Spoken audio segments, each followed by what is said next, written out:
শুভ নববর্ষ আমার সোনা মিমিরা, কেমন আছো তোমরা সবাই? আশা করি ভীষণ ভালো আছো, আর আমিও ভালো আছি। আমার একটা ছোট্ট মিনি ব্লগে তোমাদের সবাইকে অনেক অনেক ওয়েলকাম।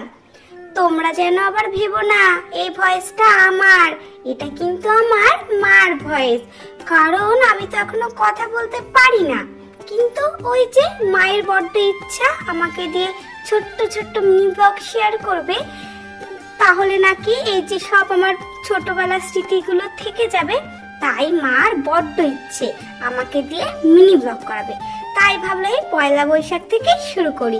চলো ছটাপট করে আমাকে কে কি ড্রেস দিয়েছে সেগুলো তোমাদের সাথে শেয়ার করে নি। এই যে সাদা যে ড্রেসটা দেখলে, এটা কিন্তু আমার দিদুন দিয়েছে। কি সুন্দর তাই না? ওপরে আবার গোপুর ছবি আঁকা, আমি এক গোপু পরবো আর একটা গোপুর ছবি আঁকা ড্রেস। কেমন লেগেছে বলো তো তোমাদেরকে? এই দেখো ড্রেস দেখাতে দেখাতে আমি তো একটু ক্লান্ত হয়ে পড়েছিলাম, তাই একটু জিরিয়ে নিয়ে আবার শুরু করলাম। এই দেখো সব ড্রেস তোমাদেরকে একের পর এক দেখাবো, কোনটা কেমন হয়েছে জানিও। কিন্তু এখানে যেসব ড্রেস দেখতে পাচ্ছ এগুলো কিন্তু আমার মিমি, আমার দিদুন দিয়েছে।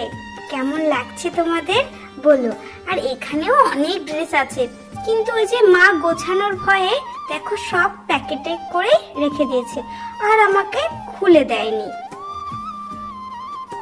আমি তো এখন খুব খুশি, কোনটা ছেড়ে যে কোন জামাটা পরবো বুঝতেই পারছি না। এর ভেতরে দেখো আমার তোমাদেরকে সব ড্রেস দেখাতে দেখাতে ক্লান্ত হয়ে গেছি, এখন আমি একটু খেলবো। ওরে বাবা, খেলতে খেলতে যে আমি কি করি নিজেই বুঝতে পারছি না। এই ক্যাকটাসটা কিন্তু আমার ভীষণ প্রিয়। ও মা, এর ভিতরে আবার চলে আসলো ঠাম্মি, বলছে নাকি আমাকে একটু পাড়ায় ঘুরতে নিয়ে যাবে। কিন্তু আমি তো প্রথমে যেতেই চাইছিলাম না, যে কেবল একটু খেলাটা শুরু করেছি এর ভিতরেই তুমি আমাকে নিয়ে যাবে। যাই হোক, পাড়ায় ঘুরতে যাব বলে কথা, ঘরে তো সবসময় খেলি, যাই একটু ঠাম্মির সাথে ঘুরেই আসি। তাহলে এই পাখে মাও একটু সংসারের কাজগুলো গুছিয়ে নিক, আর আমিও একটু ঠাম্মির সাথে ঘুরে আসি। চলো বন্ধুরা, আমার সাথে তোমরাও চলো একটু ঘুরে আসি। ও থুরি, বন্ধুরা না, মিমিরা। তাহলে টাটা, ঘুরে এসে আবার কথা বলবো।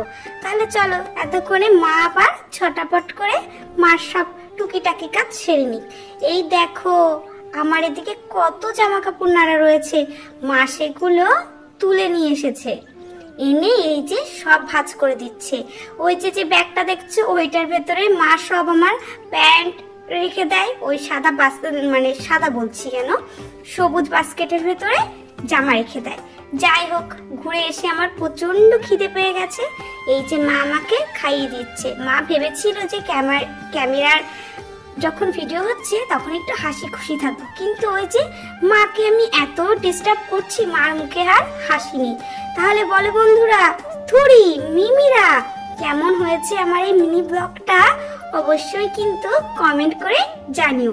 তোমাদের যদি ব্লগটা ভালো লাগে না, আমি মাঝে সাঝে এরকম ছোট্টখাটো ব্লগ তোমাদের সাথে শেয়ার করব। আবার দেখা হবে নতুন একটা ব্লগে। টাটা।